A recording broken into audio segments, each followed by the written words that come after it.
আজ বিকেলবেলা একটা রেস্টুরেন্টে গিয়েছিলাম, জাপানিজ, নাম হচ্ছে গোজো রামেন।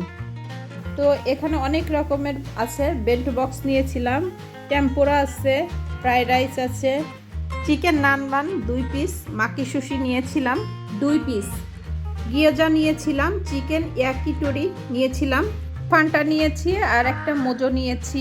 তো এখানে কোয়ালিটিটা ভালোই, খাবারের খারাপ না। তা টেম্পুরাটা হচ্ছে কেন 4 পিস, এর ভিতরে আবার চিংড়ি মাছ আছে, একটা পাতা টাইপের আছে, কুমড়া আছে, সব কিছু মিলে 4 পিস।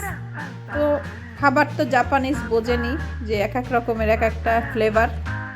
ব্ল্যাক কালারের যে সসটা দিয়েছিল ওটা একটু মিষ্টি, একটু টক, সব কিছু মিক্সড করে ভালোই লাগছে। এটা একটু চিলি ফ্লেক্সের মতন লেগেছে।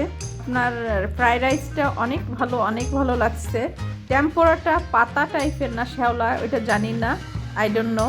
তো ওইটাও অনেক সুন্দর লাগছে আমার কাছে। নান বানটার পরে যে সসটা দিয়েছে ওটা অনেক খেতে মজার, কেননা আমরা বাইরেও খেয়েছি, একই রকম লাগছে।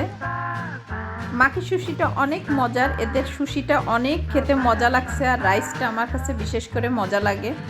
তো সুশিটা খেতে ভালোই লাগছে।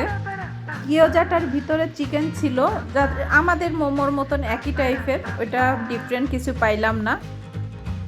দ্বিতীয় একটা আইটেম অর্ডার করেছিলাম, এবি টেম্পোরা মাকি সুশি। তো ওয়াসাবি দিয়েছে, ওটা অনেক ঝাঁজ। এটা হলো গার্লিক দিয়া, তারপরে আপনার এর ভিতরে মানে অন্য কোনো সয়া সস টস দিয়েছিল। তো অনেক ঝাঁঝালো, খুব কম খেতে পেরেছি, এটা অন্য সস দিয়েই খেয়ে ফেললাম। তো এটা অসাধারণ মজা, বলার কিছুই নাই, এটা খুব খেতে মজা লাগছে। সুশিটা খেতে ভালোই লাগছে, কেননা ডেকোরেশনটা অনেক ভালো। 3 নাম্বার আইটেম নিয়েছিলাম বিফ নরিটাকো। নিচের পোর্শনে রাইস ছিল, উপরের অংশটা পাপড় দেওয়ার মতন ছিল, ভিতরে বিফ আইটেম ছিল। তো এটা অসাধারণ লেগেছে, খেতে ভালো লাগছে।